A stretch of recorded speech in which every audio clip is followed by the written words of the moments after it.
Hi, everybody. This is Marty Watts with American Talk It Up. I'm with my co-host Ed Nunes, and boy, Ed, did we have a wild weekend in the NFL this last weekend on Sunday? Yeah, we sure did. There were some entertaining games. Both of them went well. Buffalo started out 9-0, and they missed the extra point, and then all of a sudden Kansas City went on a scoring tear. But the other game went right down to the wire. A lot of us were on a group text, and when it was 28-10, I remember I think Leroy Lucero said goodnight Green Bay, and Green Bay almost came back and won.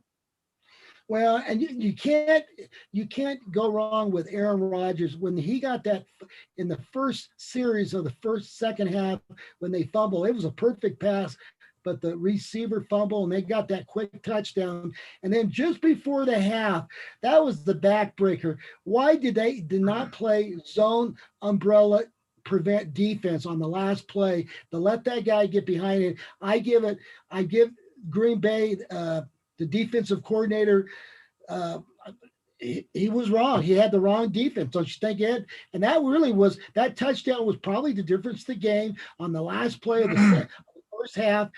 They let a guy get behind their defense and they played man to man. That's not very good defense. Well, the other thing is Scotty Miller. He's really the fourth receiver for Tampa Bay. And remember, Antonio Brown couldn't go because of a knee. And Scotty Miller's come up with some big catches, man. And that was one of them.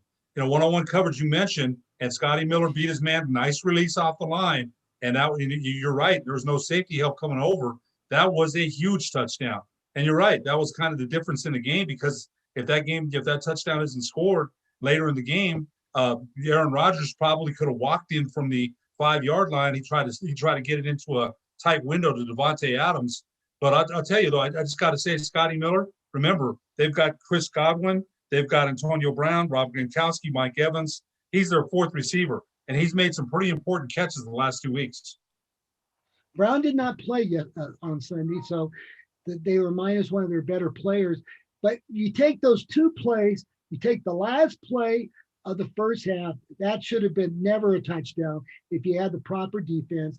And then you take the first series of the second half, and when Rodgers threw a perfect pass, the guy catches the ball, and the guy hits him right at the where he had the ball on his hip, and it was a fumble, and they ran it down to the 8-yard line, and the very next play, touchdown, Tampa Bay. Those two plays were the difference of the whole football game. If you take those two plays, maybe Green Bay will be playing in the Super Bowl right now. I think one of the things that we should talk about a little bit, and those are good points, because if you give Tom Brady, think about the Tampa Bay defense the last 2 weeks, creating turnovers against New Orleans, creating turnovers against Green Bay. Now, the Tampa Bay offense has all these stars, right? But the Tampa Bay defense, Devontae David, Shaq Barrett, Jason Pierre-Paul, the cornerback Murphy, they've played very well the last couple of weeks. And it's a good point. They knock the football out. They run it to the 8-yard line. If you give Tom Brady a short field like that to work with, it's very, he turns those into touchdowns. If you think about it, Marty, the last 2 weeks, when Brady's had short fields to work with, has he come away with 7 or 3? He's come away with 7. So he takes advantage of those turnovers. And again, I think the Tampa Bay defense, remember too, Green Bay's left tackle was out. Bakari was out for the season. And Green Bay had only been sacked 21 times going into the game. Tampa Bay defense sacked them 5 times. That was huge because remember, they've kept Aaron Rodgers upright. So when you sack him 5 times, he's not a mobile quarterback, right? He's not a running quarterback. From the pocket, I still think he's the best skilled quarterback in the league. I do, from the pocket. But he's 1-4 in championship games, 1-4. And that blows my mind with the talent that guy has. You would have thought he'd have at least, one trip to the Super Bowl, one trip for a guy that has all the skills in the world, right? Now, I don't, and they're talking about next year, what's going to happen with him, because he's saying he's not sure if they're going to bring him back. They drafted a quarterback in the first round this year. I don't know why they did that. But again, give Tom Brady and Tampa Bay all the credit. They're hosting the Super Bowl, Marty, and the first time in 55 Super Bowls that a team has been able to play at home. How big is that? We'll have to talk about that in a few minutes. But I think, Aaron Rodgers being 1-4 in championship games is surprising. they said they're only going to allow what 25,000 at the Super Bowl, so they're going to have a since they're playing at home and they're staying at home, it's a great advantage, and they'll probably have some of their fans in there, but all those tickets are given away to corporate people and stuff. But yeah, it's an advantage for them to have it at home. The fact that they don't have to go anywhere for all these events. But they I, said I they were would gonna, say I say Aaron Rodgers should come back, but who knows? I mean, I think if they get a couple free agents for the and they didn't have their left tackle, they get some other defensive free agents. You got to believe that Green Bay is going to be back in there next year if he has a year like he did this year. So where does he go? I mean, I don't know. I think when things calm down, I think the next month I got to believe he stays in Green Bay. But I wouldn't be shocked if he leaves. But I think he'd be making a mistake. What do you think, Ed?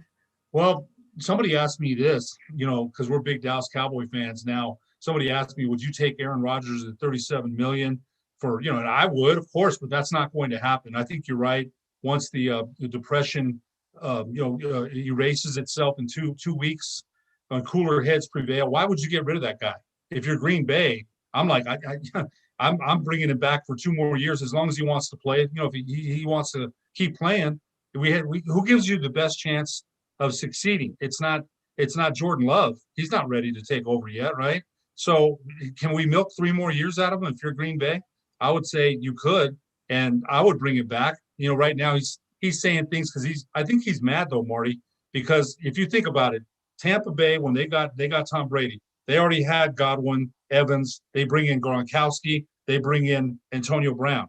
They made sure. Then they bring in Leonard Fournette. They already had Ronald Jones. So they made sure they got guys around him. Green Bay hasn't done that with Aaron Rodgers. So I think Rodgers looks at it like, wait a minute, one guy comes in for 1 year and they bring in him all kinds of weapons. I've been here for 12, 15 years, and there's been seasons where he's had weapons, but then you draft a quarterback in the first round.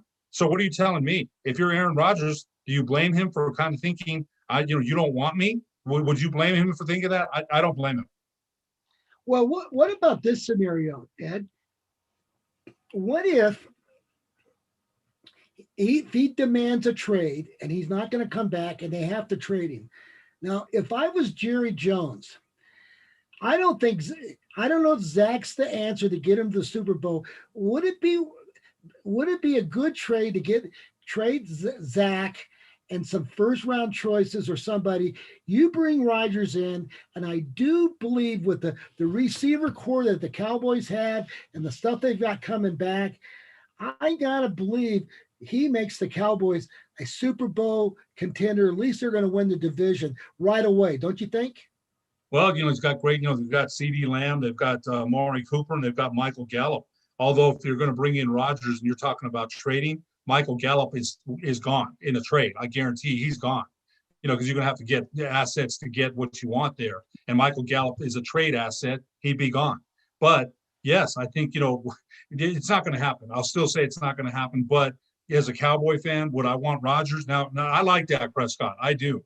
But if you're going to ask me, would I rather have Aaron Rodgers or Dak Prescott? I think I'd say Aaron Rodgers. I think most Cowboy fans would say Aaron Rodgers. If that, came to fruition again, I think cooler heads will prevail, like you said. But if you're Aaron Rodgers and you're thinking about that, you guys drafted a quarterback in the first round last year. Why? I have to think, what's your commitment to me? And he's 38. It's not going to be a long-term commitment, but they haven't put the pieces around him that they probably should have. When they won in 10, I thought they'd win two more. They were young, and you know what? They got a lot of guys got hurt. Clay Matthews. They used to have AJ Hawk. They used to have Jermichael Finley. They had some players. I thought they'd win 2 more, and they didn't. And this guy here, Aaron Rodgers, he's great talent. So I'm just saying is that football game on Sunday, the Packers had their chance to win it. They blew it on that defense coverage at the end of the game. That was terrible. Whoever made that call should be fired, or they should do something to him. And then, unfortunately, that fumble on the first drive really killed the Packers. But they still had a chance to win. And of course, with 2 minutes and 15 seconds, I probably would have gone for it. But I guess they figured they had 3 timeouts plus the 2-minute timeout. They had 4. They figured, well, we'll get a stop and get it back. We've got Aaron Rodgers, but Aaron Rodgers never got the ball again.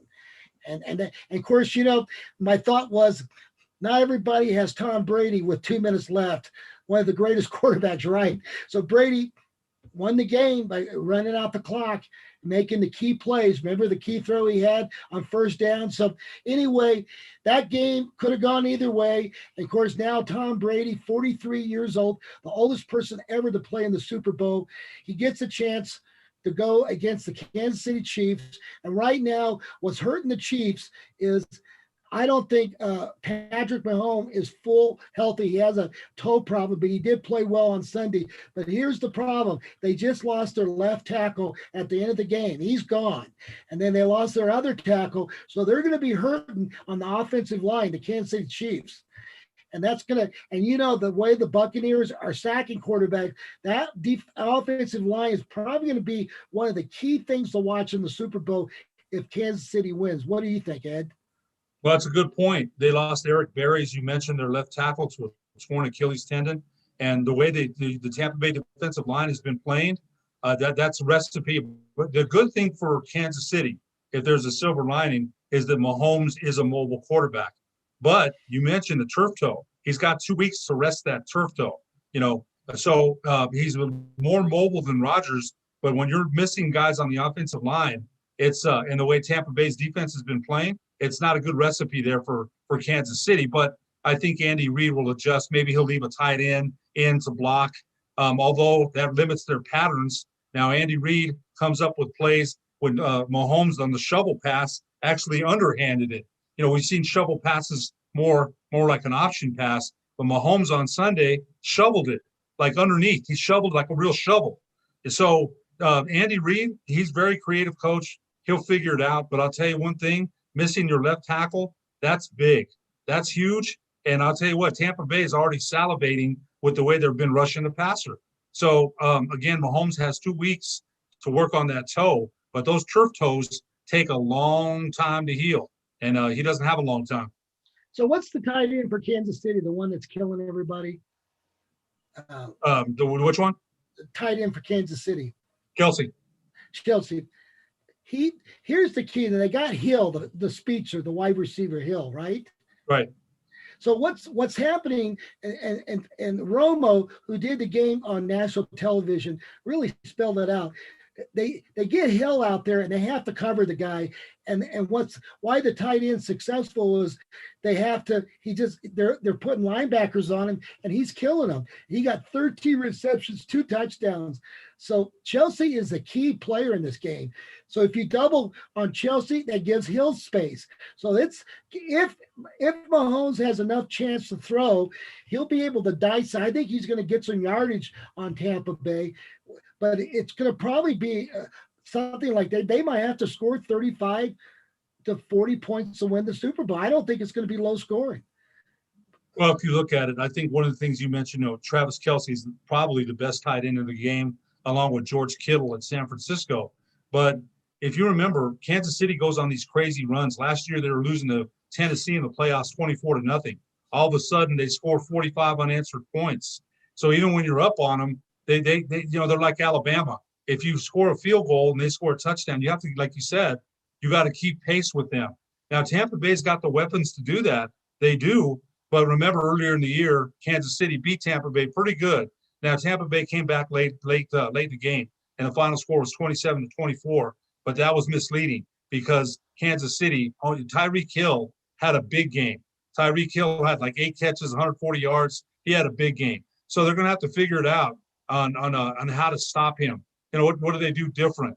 Because that guy, I tell you, once he gets the release off the line, you already see how explosive he is. He's very explosive. So here's the deal, Ed.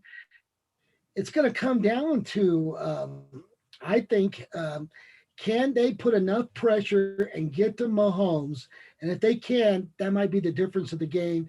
But right now, Kansas City is when they're on. I mean, I have not seen anybody can stop them when they get that rhythm going. They're tough. Hill makes it difficult. Now, supposedly he runs a 4.2, 4.3 40. And when you watch these games, he just outruns everybody. You see the tremendous speed he has out there when he catches the ball.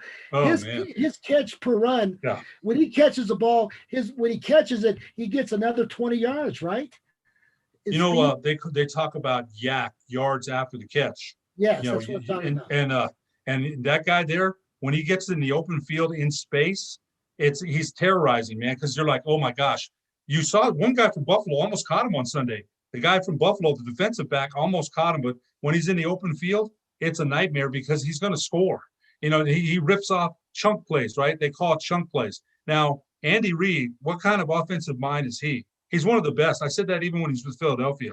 He's one of the best coaches in the game. He's got weapons.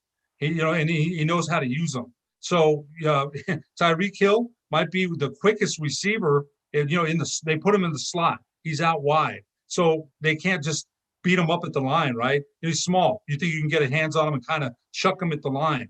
It doesn't work. It doesn't work. So they got to figure out something for that guy. The thing is when he catches it, you got to put hats on him. You got to hit him, right? You got to hit him. But I'm telling you, the guy's he's going to get 2 or 3 chunk plays a game. He's going to that's just the way it is. Who has stopped it so far? Nobody's stopped the guy all year. And him and Mahomes are quite a combination. They really are. So think about it, Ed. Think about Andy Reid, Mike Leach, who's now the coach of Mississippi State, the famous Texas Tech and Washington State coach. Guess what? The grandfather of them in coaching is BYU Lavelle Edwards. They're from that tree, okay? And I would say nothing against a Tampa Bay offensive coordinator or coach, but you're going up against one of the great offensive minds in football, Andy Reid. Of course, you could put Mike Leach in there. Hopefully, Mike Leach will probably if he can get some talent there at Mississippi State, he could make a run for the Southeast Conference. And of course, we have the kid from La Cueva High School Bears, Zach Arnett, who played for Rocky Long at UNM, is the defensive coordinator. But think about it. They all came from BYU tree of coaching. Lavelle Edwards, who is probably I would say the grandfather of the modern day passing offense. Would you say that, Ed? Well, think about the quarterbacks he had at BYU, Robbie Bosco, Steve Young, Jim McMahon. So I wouldn't disagree with that. That's why I smiled when you said that. I still remember Lavelle Edwards when New Mexico played BYU, that hat with the Y on, the blue hat or the white hat with the Y. I mean, BYU would come in here and, football, we had a very hard time beating them. We beat them, and the Lobos did in 1980, when a big upset when Jim McMahon was a quarterback for BYU. But when you mentioned that about Lavelle Edwards, I had to smile because, man, that was BYU was a juggernaut. They really were. And the coaching tree that you mentioned, those are some good people there, man, in that chain right there. So that's going to be the battle. I think can Kansas City protect Patrick Mahomes? Will Patrick Mahomes have enough mobility? And of course, can Tampa Bay really stop Tyreek Hill? And of course, what's the tight end name? Travis Kelce. That's going to be a key. I say it's going to be a high-scoring game. I don't know. I don't know what the under and over is. What, 55 points or something like that? So it ought to be interesting. Right now, God, it's tough to go against Tom Brady in the big game. But I still have a little edge for Kansas City. I think Kansas City is, if Mahomes has his game, I think it's one of these games where you could go either way. I think maybe a field goal, maybe a touchdown at the most. What do you think, Ed? Well, it's going to be interesting on the betting lines for the under-over, right? You mentioned you thought it'd be a high-scoring game. I'll say, that's just a guess, okay? Kansas City 37-34. I'll call it Kansas City 37-34. But you mentioned, I think Tampa Bay and Tom Brady are going to have to open up that offense. Remember, the last couple of weeks, let's remember this, they've relied on the defense. New Orleans, 3 turnovers against New Orleans. I think 2 turnovers by Green Bay on Sunday. They turned those into points. Tampa Bay to win has to get 2 turnovers. 2 turnovers. I'm going to say that right now. And I'm going to say that I don't think that's impossible considering the way they played. They've been getting the, sacking, interceptions. They've been playing very well. And if you remember last year's Super Bowl, Marty, Kansas City and San Francisco was a tight game, very tight game. Mahomes throws to Tyreek Hill on a 60-yard catch. And I can't remember if he scored, but that was the floodgates opening. That was it. It was a close game into the third quarter. And then that big play, because you're waiting, Mahomes to Tyreek Hill, right? How many? And it's usually not like a slant for 10 yards. It's like chunk yards, 20, 30, big plays. So they have to stop the big play. Tampa Bay has to stop the big play from Mahomes to Hill. And how do they do that? They've got to figure out a way how to do that. Now we've got to go for a commercial here, a break. I want to mention Everguard Roofing and Solar is one of our sponsors. And thank you very much. People, if you need a roofing or solar situation, please go to Everguard Roofing and think about Route 66 takeout on the Mother Road. All those restaurants on Route 66, we want you to really, go out and get their takeout. And of course, I want to say extreme cleaning. Boy, if you need to get your carpet done or clean anything in your house, they're the ones to go. They've been around for almost 28 years, and they're big supporters of ours. And of course, Ed, we want to thank ProView Networks. This broadcast will be on Thursday nights at 8 o'clock on Channel 26 Comcast. But you can watch this. You could go up to Facebook or YouTube starting on Tuesday night or Tuesday afternoon, and you can watch it on Facebook. So anyway, I want to thank everybody for that. Now, getting back to the Super Bowl game, I don't think the home field advantage is going to be that big because they can only allow, 25,000 people. And I would say half of those tickets are going to go to corporate people, the big donors. So it's not going to be like there's going to be 70,000 people in Tampa Bay. But if you give the advantage, when you can sleep in your own bed and live your own routine, that is an advantage. So I would give that to them. But I don't think it's going to be a big advantage because you won't have a sellout crowd. What do you think? That's a good point, because if it was normal times, there would be a difference, I think, right? Yes. Tampa Bay would, it's their first Super Bowl since 2004, I believe, right? Their first Super Bowl since then. So you're right. I think, but still, that advantage of not of playing in your home stadium, the familiarity, right? Familiarity of that. And they also, by the way, are going to let in, I believe, 7,500 vaccinated first frontline workers. They're going to be allowed to watch the game, which I thought was great. You and I talk about the frontliners on this pandemic, and I'm glad they're getting a little bit of love by being able to go to see the game. Well, with that saying, it's going to be a tremendous game. I remember some great Super Bowls. Just so you know, Ed, I saw the first Super Bowl on television, 1967.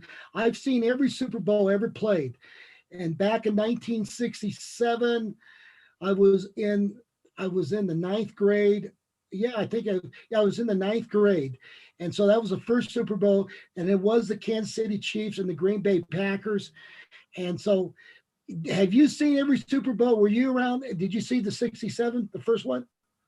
You know what? I didn't, but I did my Super Bowl history, man. Now I want to go over why the name of the Super Bowl was named the Super Bowl. Okay. Now Lamar Hunt, the Kansas City owner at that time, Kansas City Chiefs owner, his son had a super ball, one of those super bouncy balls, and they called it the national championship, the football championship. And all of a sudden, somebody said when they saw that Super Bowl, said, "Hey, Super Bowl," and that's where it came from. So I used to watch it, and you're probably a fan too of NFL films with John Facenda. That voice of John Facenda, I never missed an NFL film when I could watch. So they used to show Super Bowl I, Super Bowl II, all the Super Bowls. ESPN will do that. They'll show all the Super Bowl highlights. So I didn't see the first one and second one or the third one because I was too young. But then I remember watching all of them after that. Of course, I went back and watched when Joe Willie guaranteed Super Bowl win in Super Bowl III, right? I guarantee we're going to win. So how many Super Bowl highlights have you and I seen over the years? And it's the big one. And sometimes you and I must admit it doesn't live up to its hype, right? Sometimes the games aren't great. Last year's game was great. We expect a great game this year. But sometimes I remember in the past, you had all this hype, and then sometimes the game didn't live up to. I remember Denver and San Francisco in 1989. San Francisco beats Denver 55-10. So there's been some great games and not so great games, but I'm still looking forward to watching it. Well, the Super Bowl game I remember the most as a kid growing up in the Northeast Heights over there by Windrock. That's where I grew up. The 1970 Super Bowl between the Baltimore Colts and the Dallas Cowboys. And it was the first time the Cowboys got to the Super Bowl, and Craig Morton was the quarterback. Okay. That was actually 1970. Yeah, 1970. And Baltimore won on a last second field goal. It just crushed my heart. I had to start crying. I just couldn't take it because it was one of those games where I was a diehard Cowboy fan. We lost on the last play of the game on a field goal. Okay. A guy named Jim O'Brien. Yes. I remember. Here's the story. We were supposed to go to church that day at the Emmanuel Presbyterian Church down there on Central in Carlisle. And we didn't go. My dad said, no, I don't want to go. We got to watch the Super Bowl. And my mom got so upset just before the kickoff. Now, you're not going to believe this. She pulls the plug on the TV. I think you told me this one. Keep going. Yeah, I think I have. And my dad and I were just livid. And she said, you guys are not going to watch it. So we got in a car and we drove down Pennsylvania. Remember the old Hofbrau bar Yes. down there in Pennsylvania? Remember that place? You speak Yes. a place where the high school coaches used to go drink beer or something, you know? Yes. Now I was underage, but they let me in and we watched the game at the bar. Okay. They had an old TV set there, and that's how I saw that game. Of course, it was really crushing to see the Cowboys lose. But as you know, there's only been a few quarterbacks that quarterback two different Super Bowls. One of them's Craig Norton. And then, of course, Craig Norton was the quarterback of the Broncos in one Super Bowl. He was 0 for 2, you know. And of course, so Brady's one of those people that's going to be able to quarterback two separate teams in the Super Bowl. Of course, Peyton Manning's one of them.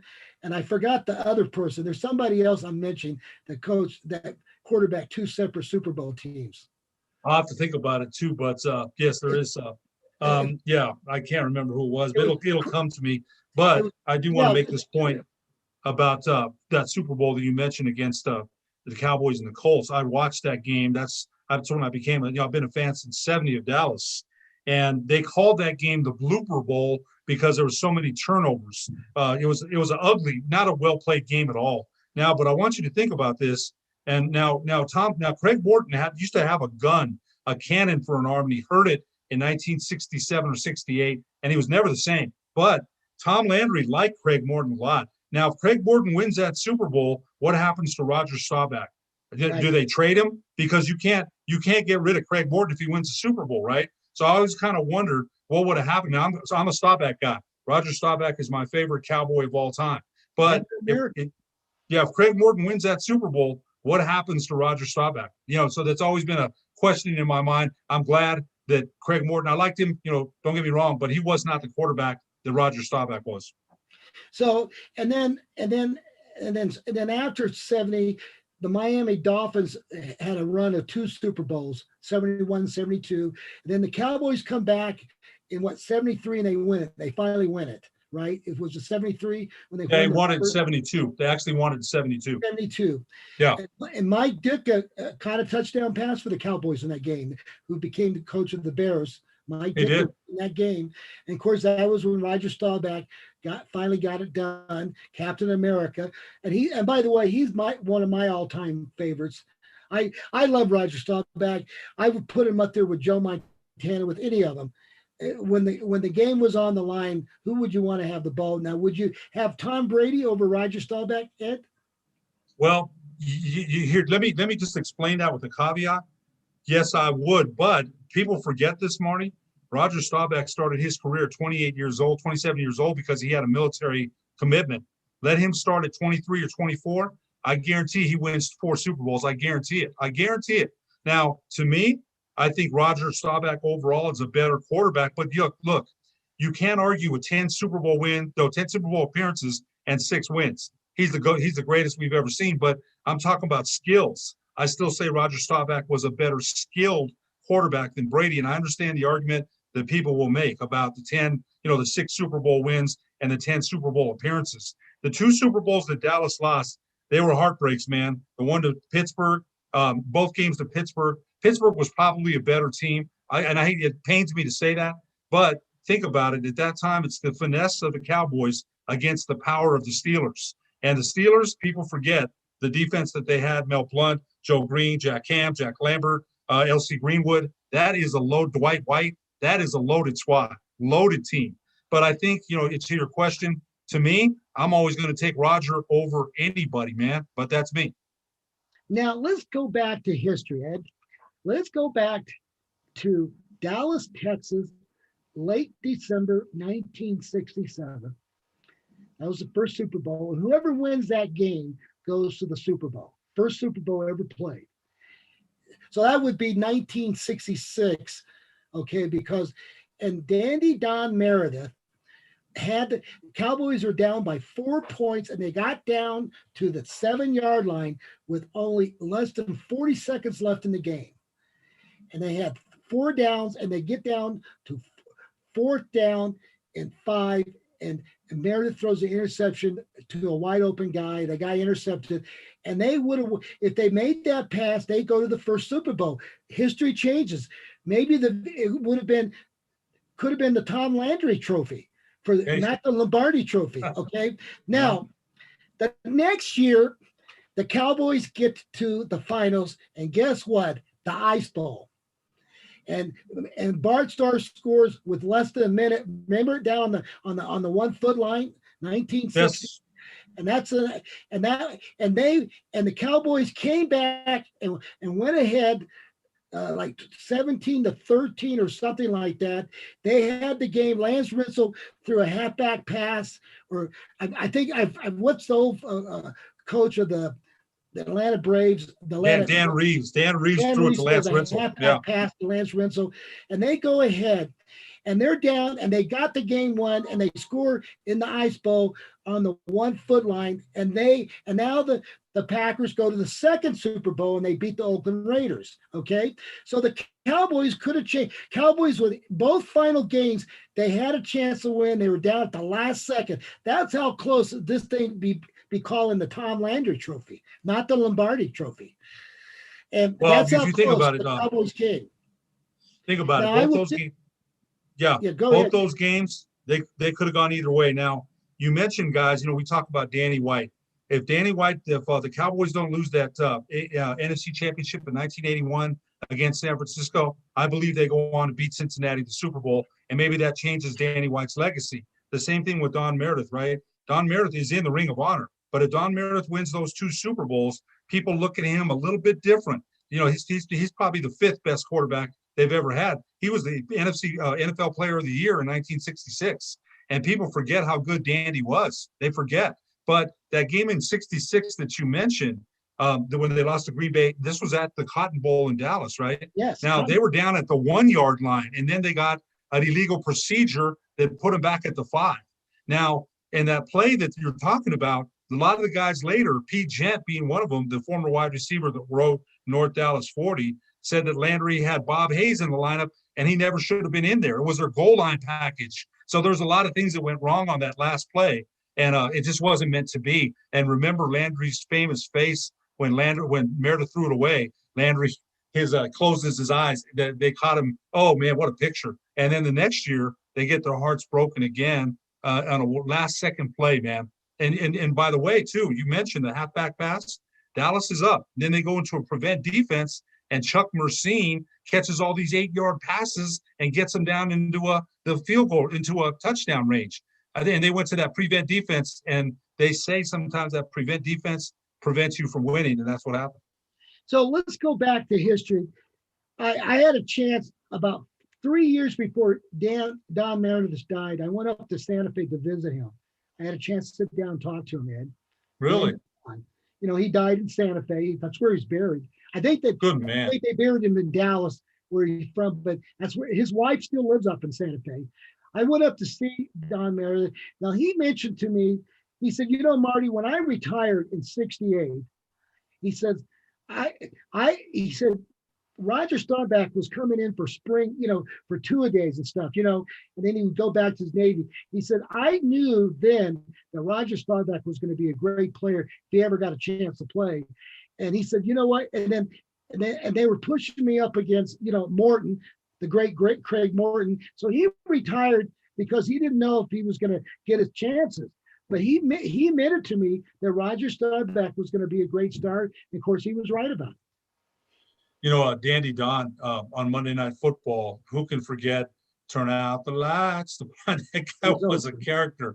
That guy was a character. And man, I wish you could have recorded that interview. That would have been something to hear Dandy say that. And, again, the guy was now, Marty, by the way, Tom Landry was a very serious man about his football. And him and Don Meredith clashed a lot because Meredith is fun loving. He likes to go out and have a good time, right? Now, I'm not saying he didn't study and he didn't put his mind to the game, but for Tom Landry, the game was not funny. It's all business.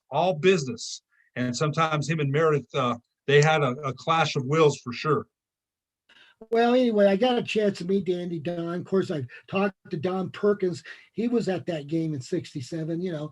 He almost got to the first Super Bowl. Albert University of New Mexico Lobo running back that played for Mar Levy back in the late '50s. He was in that game in '67.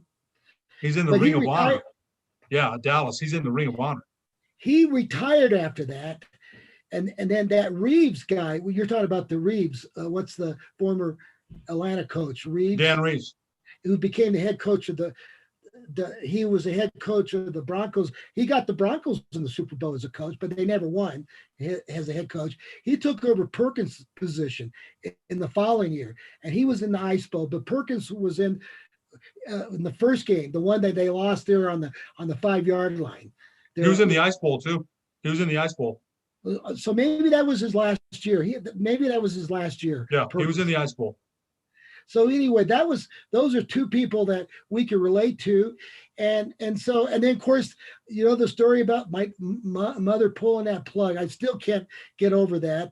But those are great Super Bowl stories. Oh, man. And the first Super Bowl game I ever went to was between the Broncos and the Redskins when Doug Williams, and that game was played in San Diego. And that was the first Super Bowl I ever went to. And that was the game. The kid, Timmy Smith from Hobbs High School, rushed for over 200 yards for the Redskins. And Doug Williams was the first black quarterback to win a Super Bowl ring. Remember that Redskins team? Never forget it. And Never. So, and that was a New Mexico connection. Timmy, what was Timmy's last name? Did I just say Smith? Timmy Smith never had it. After that, he got into drug problems, personal problems, and his NFL career never really panned out. But he had that one great moment. At one time he held the Super Bowl record for the most rush yards. I think it was 213 yards. Yeah, no, it was around that. But I want to say this too, though. Did you remember the Redskins' offensive line was called the Hogs? And they said that day that the holes that they opened up. Now, all due respect to Timmy Smith, he had a great game, but they said the holes that the Hogs opened up that day were, incredible. They opened up a lot of great running lanes for him. He had a great game, no question about it. Doug Williams, I think he threw for 5 touchdown passes, 5 touchdown passes. The Redskins win 42-17, I believe. And Denver was up on him. Early, and then Doug Williams got hot. Doug Williams had one of the prettiest releases for a quarterback I ever saw. And once Washington started playing downhill, that was all over for Denver, all over. So I got a chance to play against Doug Williams when I was at Highlands. We played Grambling. He was the quarterback, and I got to play against him. But, here's a great story. After that Super Bowl, remember John Riggins came on as the big back for the Redskins, and they won, 2 Super Bowls with Riggins? Well, they had actually won. He was before Doug Williams. They won in '83 with Riggins. And Or 82, I so, can't remember. It was 83 with Riggins, 83. so here's the story. We're talking about Rocky Long. Here's a great story, Ed. Rocky Long, who played for the Lobos from 68 to 71. When Rocky was his first starting position as a quarterback in 1968, okay, guess who comes into town? And it was early in the season. I think it was early October or late September. It was a cold, windy night. There was we were lucky if we had 18,000, 20,000 people. It was windy and cold. You know how it can get cold at night Oh, in yeah. Albuquerque. And here comes Kansas with John Riggins. And the Lobos going to that game. The year before, they only won 1 or 2 games. And it was Rudy Feldman was the coach. And Rocky was starting one of his first games, and we upset John Riggins that night. We beat him 17 to 15, and they tore down. They were trying to tear down the goalpost. It was one of the biggest upsets in Lobo history. And of course, Kansas came here to play us, and we beat them. And I remember watching that game, and we stopped John Riggins that night. I'll tell you Now what, man. remember, If you're now Riggins, a free-spirited guy. Remember when he was with the Jets? He had a mohawk haircut. God, he was a character. He once told Supreme Court Justice Sandro Day O'Connor, "Chill out, Sandy baby," something like that. Riggins was a free spirit. And I'll tell you one thing: for a man that size, that guy could run. That guy had some speed. Against Miami when they won the Super Bowl, he turned the corner, and that was it. Riggins is gone for the touchdown. Washington beats Miami in the Super Bowl. Riggins was one good back. He really was.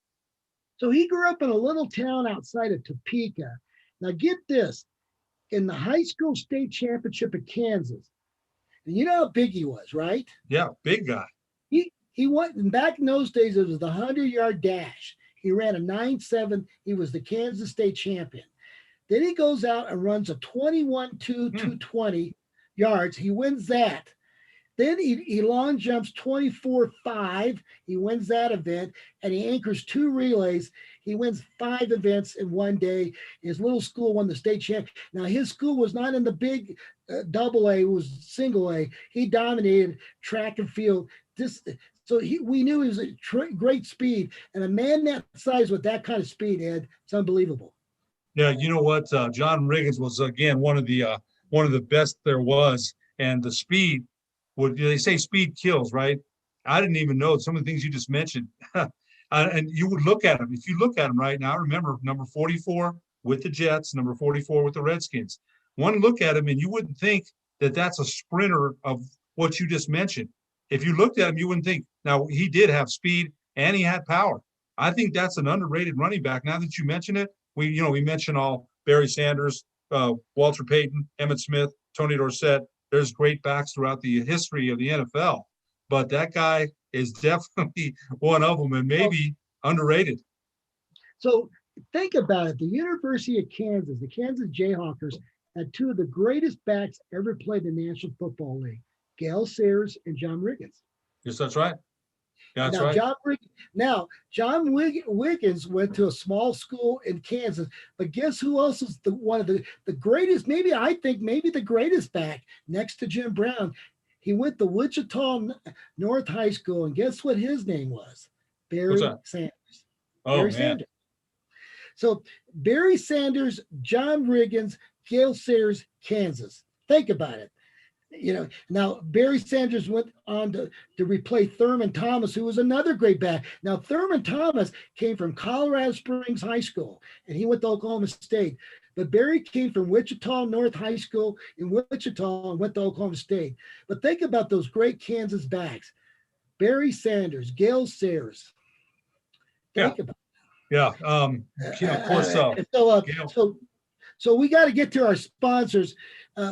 Listen, I just want everybody to know Everguard Roofing and Solar. I want you guys to support them. They're a local Albuquerque company. They do all sorts of roofing and solar. And believe me, they'll put together a package for you that's perfect. Then I want to thank Gecko's Bar and Grill, Gecko's. They're on Academy and in Nob Hill. They have some great takeouts. I want you to support Extreme Cleaning and Carpet. They have 24 trucks. They can get you anywhere in New Mexico. They're the ones you want to get your carpet place clean. Call them up. They're supporting us through these rough times right now. And think about all these restaurants on Route 66. Go out to take out on the Mother Road, Route 66 website, and check out all the restaurants that you need to support. So let's get back to our last segment, Ed. Let's talk.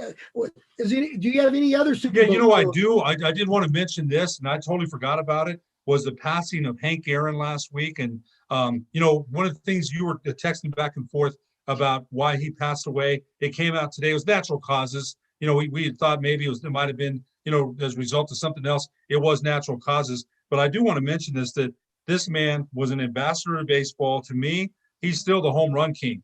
He's still, to me, the home run king. Now, I know Barry Bonds has the record, but what kind of gentleman was Henry Aaron? What kind of ambassador was he for baseball? He had to endure a lot of racism when he was pursuing Babe Ruth's record in 1974. And I thought we should mention that. We've lost a lot of baseball greats this year, Marty. Tommy Lasorda, Don Sutton, Phil Niekro, Joe Morgan, Tom Seaver. But when Henry Aaron passed away, that kind of got me a little bit. Henry Aaron was one superman. What I meant, just a super human being. And I can't say that about all Hall of Fame people, Hall of Fame athletes.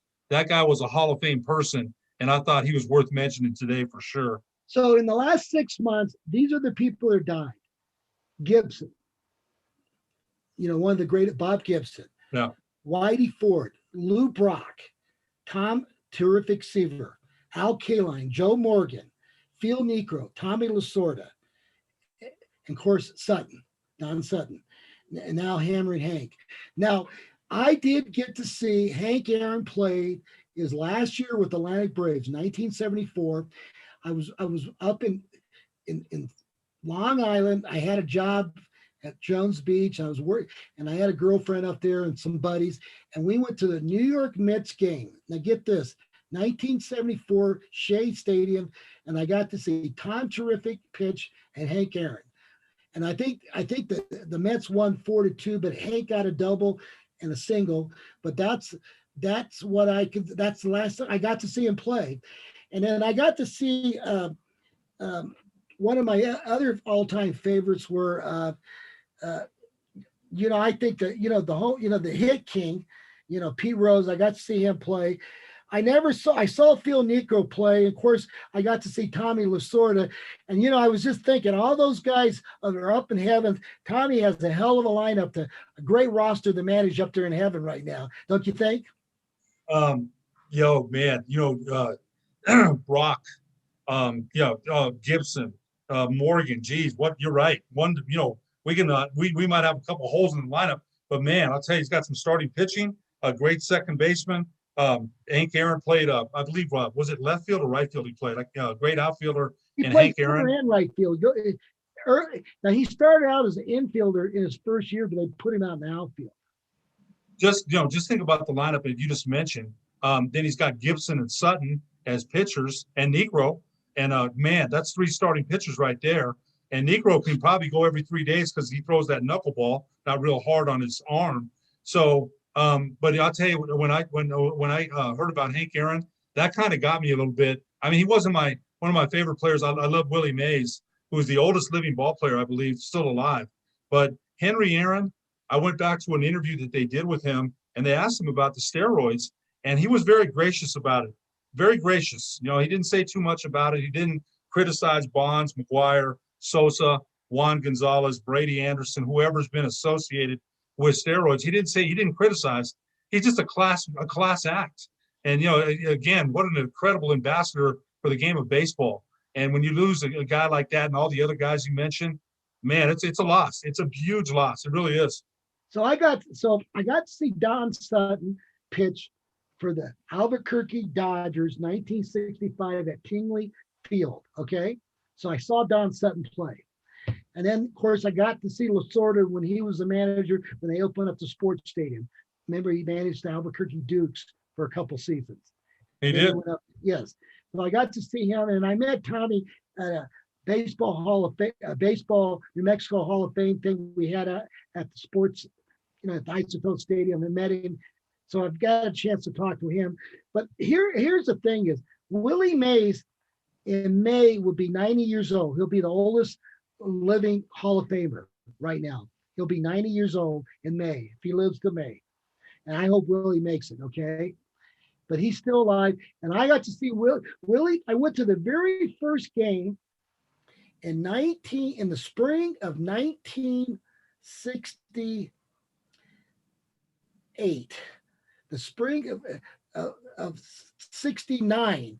They opened up the Sports Center the spring of 69, and the San Francisco Giants played the Cleveland Indians, and there was a sellout crowd before they opened the season. And I got to see Willie Mays hit a double, and Willie McCovey hit a home run. Sam McDowell was a pitcher for the Cleveland. So I got to see Willie Mays played here in Albuquerque. So that was a thrill. And so with that, so all those great guys. And right now, I will tell you this, Ed. I think if Willie Mays had access to steroids and Mickey Mantle, now here's something you need to think about, Ed. Willie Mays ended up with 66 home runs or something around like that. there. Now remember, from 1961 till 1960 till the end of his career, he did play his last 2 years with the Mets there in Shea Stadium. He did. But if you went to Candlestick, now I told you I went to 40 games in 1989 when they won the pennant, and that was when they enclosed the center field with stands at the Candlestick. But you talk to the old Giants fans, that year when he had 56 home runs or something like that, they said he had at least over his career, at least 60 to 70 home runs blown back over the fence because it was right there at the bay and the wind would just blow unbelievable. So you would hit a ball out there and it would go over the fence and the wind would blow it back. I saw it back there in 89. And so they say he probably got cheated by 60, 70 home runs. He probably would have been the home run king. Now let's give Hank Aaron credit. What made Hank great, he had 23 consistent seasons, averaging 35, 38 home runs. That's why he became the home run king, because he didn't get hurt. He was healthy, but I still think Willie might have been the best all-around player. And I think he would have held the home run record if he didn't play in Candlestick Park. Can you imagine if he was playing in Yankee Stadium and by the way, he started his career at the Polo Grounds and center field's 445. The deep center was 420. Can you imagine playing the Polo Fields? And that's when he moved to. So I got to believe if Willie played in a home run type stadium, he would hold the record. Don't you agree? Well, you make good points about the home runs that he lost because of the Candlestick wins, and they're legendary, right? Probably Yeah. Stretch McCovey lost a lot too. Willie yeah. McCovey over 500 home runs, and but I think Hank Aaron never hit 50. I don't think, did he? 50 home runs? I'm not sure if he did. The most he ever hit was 47. Okay, so George Foster for Cincinnati hit 50 one year, right? Yeah. And so Aaron never hit 50, but you mentioned the consistency. Now, what stands out in his game? He's not got a big arm, but he's got a good arm. He's not a tape measure home runs. He's got quick wrists, right? But he leads in RBIs, I believe, in total bases. He's way up there too. He's consistent. You just mentioned he didn't get hurt. Now, and at that time, and think about it, they didn't. The nutrition was poor compared to today. They're eating all kinds of junk, right? Drinking sodas, drinking beer. Their nutrition is awful. And so now, if they had benefits of today's strength training and nutrition, what could those guys have done? It's unbelievable to think about. Think about it. Those guys. I went into the locker room in '69 there at the sports stadium, now Isotope Stadium. I walk in the dugout. Sam McDowell was smoking a cigarette. Okay. And then I go into the locker room after the game because of Pete Domenici, because he was on the baseball committee. And guess what? There's a barrel full of Budweiser. They're drinking beer in the locker room. Okay. And everybody was smoking cigarettes. Even Willie McCovey was puffing on cigarette. Okay. Now, can you imagine those guys, like you said, on steroids and all this stuff? So I don't think Barry Bonds, Ed, if he didn't take steroids at the time he did, he would have made the Hall of Fame. He had good enough numbers to make it. Okay. but I don't think he would have beaten Hank Aaron's record if he didn't have steroids. That's why he's not in the Hall of Fame right now. Well, look at it. They're all going to have a hard time being in the Hall of Fame. Roger Clemens, they've linked him to steroids, and they're saying maybe. So Clemens had good numbers to get into the Hall before that. Barry Bonds, a 3-time MVP at Pittsburgh before he goes to San Francisco. Doesn't, but here's what they said: A Game of Shadows. The book, The Game of Shadows, said he was jealous of all the attention Sosa and McGwire were getting, and he wanted to get on the juice. And he, and I don't think there's any question that he did. We know that he did, right? He's still a great ball player. Does that mean he wasn't a great ball player? No, he was. But here's the other thing though, Marty, and this is something to think about. Bud Selig and the owners claimed, "Oh, we had no idea. We didn't know." They knew all along what was going on. They're getting record ratings. Revenue is up. Revenue's up. They didn't say nothing about it until the opinions, right? The media and the fans' opinions turned against them. Then they're like, "Oh, we had no idea." They're a bunch of liars. They knew all along what was going on, but the revenues were up and the ratings were going through the roof. They're not going to stop that then. So that's what happened. So here's a good example. I got to Chicago in '94 from Albuquerque. I go work for American Tech, and I worked for some companies. And I remember going to the Cubs game, and Sammy just came onto the roster, I think 93, 94. He weighed about 185 pounds, 190. He hit about 26 home runs, maybe 27. But a lot of his home runs didn't have pop. Okay. And then the next year he got a little better. I think he got 28. And all of a sudden I go out to spring training in 96 and he comes back and he's pumped up. I mean, he's juiced up, 225. He looked like he was lifting weights. You know what I mean? And all of a sudden he's popping that ball out to Shetland Boulevard. Okay. And he's just hitting things unbelievable. And everybody said, "Well, what happened?" "Oh, I just been lifting weights." That's what he told everybody. But he went from about 185 to 220, bulked up, and all of a sudden he was popping home runs, and he started hitting 60 home runs, 50 home runs. He broke all the records, and him and McGwire, even though that was a great summer when they went up against each other. But you could tell the difference.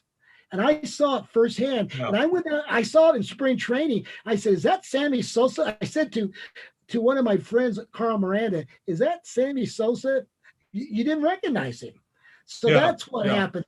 And I can't say Hank Aaron never had that. Hank Aaron played 153 games every year consistently, and he hit 30 home runs, one of the greatest. That's the reason why he has a home run record. And maybe Willie Mays, if he played in a better ballpark, maybe would have had the record. But that's the way it goes. You play for what ballpark you live in, But no question. Yeah. I will tell you this. So I think that's why I don't really want those guys in there, because they were not the same guys as Mickey Mantle, Willie Mays, and all those guys. Can you imagine Harlem Killebrew? You know how big he was for the Minnesota Twins? He hit over 500. He was a big guy. Can you imagine if he was on steroids? Some of this stuff. Reggie Jackson was a big guy. Reggie Jackson's talked about it. Reggie's numbers would have been even bigger. Okay. So that's why, I mean, maybe after you and I had gone, maybe these guys will get in the Hall of Fame, but I would not vote for him. Would you?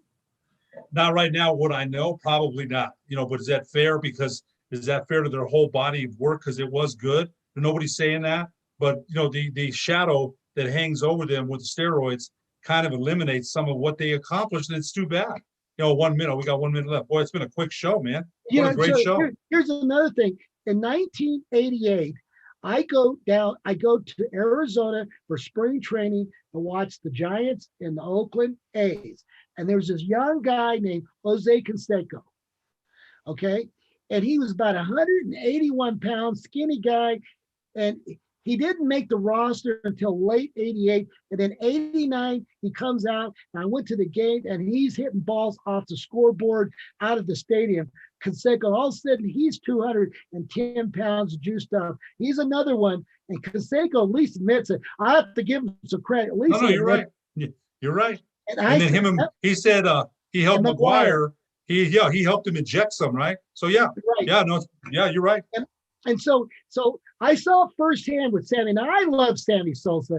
I think Sammy's a great, but he did have an advantage. I really No, no do. question. Yep. And so did Canseco. I saw a home run at Oakland Alameda Baseball Stadium.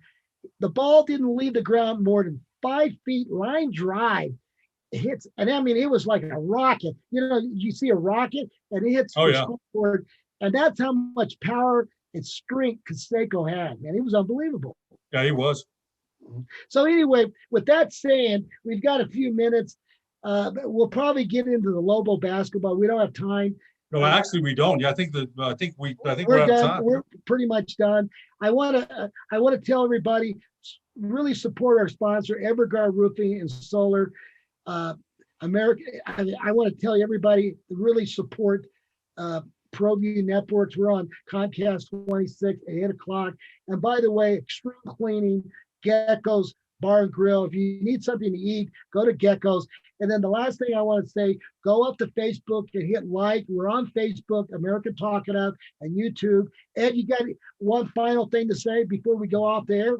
No, just want to thank Jimmy Tran for all his help. Great show, Marty. I got to run. I got to take my granddaughter home. I didn't mean to get into this baseball history, but you and I could That's talk all right. baseball okay. Oh no, we did. That was fun. So, and Super Bowl history, at least people got to know something. That trophy could be the Landry Trophy instead of Lombardi. That's right. A few little things done for the Cowboys. That's so right. Anyway, folks, thank you very much on American Talk It Up, and we'll look for you for the next segment. And God bless you all, and keep smiling. And the best gift we can give to anybody is the gift of laughter. Good night. Gotta go, guys. Take care. Thanks, Marty. All right, guys. Thanks, Jimmy.